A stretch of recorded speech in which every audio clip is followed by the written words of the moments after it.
There's a story they say about a Jew who was living in a certain shtetl, a certain town. He was a nice guy, family man, religious, everything's great. He had one issue. He was a little bit on the stubborn side, this guy. So the story goes that him and his friends went on a hunting trip.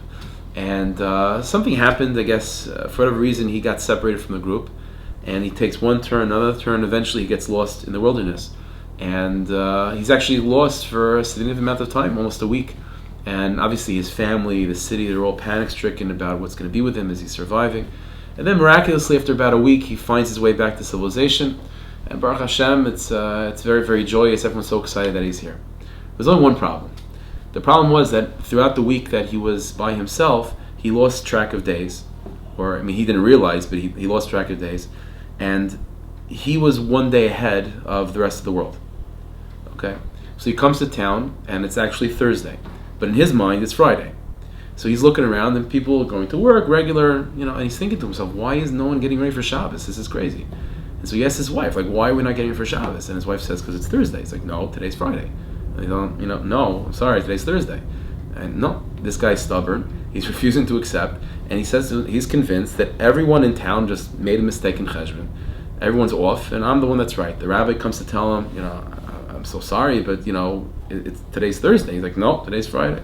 So he's so stubborn, he refuses. He says, if my wife's not going to get ready for Shabbos, if the whole town has lost their minds, at least I'm going to keep Shabbos. So he starts getting ready Thursday, he goes to the mikveh, puts on his Shabbos clothing. Thursday night he goes to shul, again, thinking it's Friday night. And he starts davening, Shabbos davening. The next morning he's keeping Shabbos, and he's fighting with the Gabbai to take the Sefer Torah out of the Aron to have laning. It's a whole balagan. So it's one thing to keep Shabbos on Friday, okay, but when it's actually Shabbos, he's thinking it's Sunday. So it's not good. And no one's able to convince him otherwise. So what do you do? So the nice is that they realized that there was an old friend of this person, that they grew up together, and this friend, from when he was young, became a big tzaddik, and his name was Rav Shmelka from Nikolsburg, one of the big Hasidic Rebbes. And so they figured, there's no one that's going to, the only person that he's going to listen to is Rav Shmelka. So they sent him a letter saying what's going on, explaining the situation. So Rav Shmelka says, fine, I'll come and I'll help out, but you have to just trust me. Don't, just follow my lead. So fine. So Rav Shmelka goes to this Jew and says, it's such an amazing thing. It's much miraculous how you survived a week by yourself in the wilderness. And there was never really a proper Sudas Haidah. So what we should do? This Shabbos, we'll make a tish for Bregan Friday night. I'll come, we'll invite the whole town, it'll be a gewaldige thing. Just cover the fact that you survived. He said, great. So comes Thursday, but in this guy's mind it's Friday, and he starts getting ready for Shabbos. And Rav Shmelka also. He's going to the mikveh with him, getting ready, and meanwhile Rav Shmelka tells the whole town, just go with me, pretend it's Friday, everyone just pretend. So fine, no one says anything, they go with the Rebbe, and it's actually Thursday, but everyone's getting ready for Shabbos, and they find themselves coming Thursday night, again, this guy thinks it's Friday night, Shmelka, the whole town, they got to shul, everyone's pretending to daven Shabbos, Friday night davening, and the whole town sort of escorts this guy back to his house, and they have a whole tish, a whole farbrayim. Now meanwhile, by this tish, again, it's actually Thursday night, but the guy thinks it's Friday night, so Rav Shmelka is giving out l'chaims, and he goes out of his way to give the balabas, the Baal Simcha, the survivor, extra l'chaims.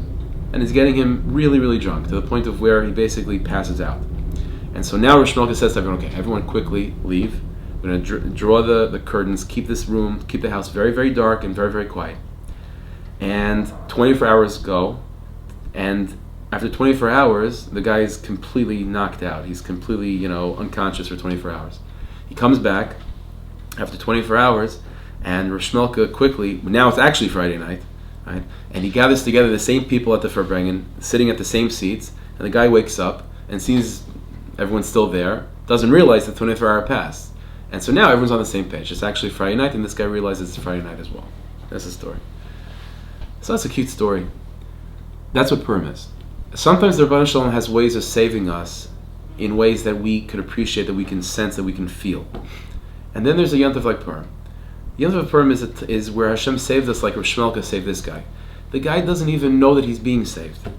And he's being saved and he's being helped in a way that, in a very strange way, but in a way that's completely over his head. He doesn't even appreciate it. And that's what we say every day in davening, that we thank Hashem al nisecha shebechol yom for your miracles that happen to us every single day, miracles that we don't even know about, things that we're being saved from that we have no idea we're being saved from. That's what Purim is. A stream of small little coincidences that each moment we had no idea the big picture of what was happening. Sum total, Hashem helped us out. That's what Purim is.